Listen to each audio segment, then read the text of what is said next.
ভারতের গোলরক্ষক সুরজ সিংয়ের ইনজুরির অভিনয়ের পরপরই টাই ব্রেকারের চতুর্থ শট মিস করলেন স্যামুয়েল রোকসেম। এতে সমতায় ফিরলেও সুযোগ কাজে লাগাতে পারলেন না ভারতের ওমাং দদুম। টুর্নামেন্টের সর্বোচ্চ গোলদাতা বল মারলেন বারের ওপর দিয়ে। এতেই বাংলাদেশের সামনে এসে যায় সেরা সুযোগ।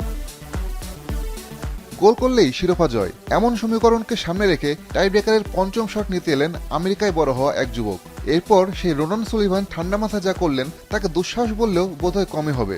টুর্নামেন্টের শিরোপা ডিসাইডার পেনাল্টি কিকে নিলেন পানেনকা শট। তার বুদ্ধিদীপ্ত চিপে পরাস্ত সুরজ সিং। আর দেশের শিরোপা নিশ্চিত হতেই গ্যালারিতে ছুটে গিয়ে জার্সি উঁচিয়ে ধরে যেন মনে করিয়ে দিলেন আরেক বিশ্বজয়ীকে, যার নাম লিওনেল মেসি।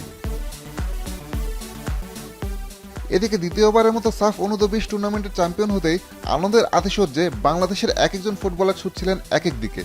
ভিন্ন দেশের সেই গ্যালারি তখন বাংলাদেশিদের চিৎকারে প্রকম্পিত। কেউ কেউ জাতীয় পতাকা হাতে নিয়ে দৌড়াচ্ছেন, অন্যদিকে ভারতের ডাগআউটে রাজ্যের হতাশা। এত কাছে এসেও শিরোপা হারানোর শোকে হতবিহ্বল টুর্নামেন্টের সর্বোচ্চ 5 বারের চ্যাম্পিয়নরা। ম্যাচে অবশ্য দারুণ লড়াই করেছে দুই দলই। একদম পরিষ্কার বা বড় সুযোগ তৈরি করতে পারেনি বাংলাদেশ বা ভারতের কেউই। তবে আক্রমণ প্রতি আক্রমণে প্রতিদ্বন্দ্বিতায় ভরা দারুণ এক ম্যাচে উপহার দিয়েছে দুই দল। ফাইনাল বলে হয়তো রক্ষণ জমাট রাখায় সবার মনোযোগ ছিল বেশি, আর তাই নির্ধারিত 90 মিনিটে লক্ষ্যভেদ করতে পারেনি কোনো দলই।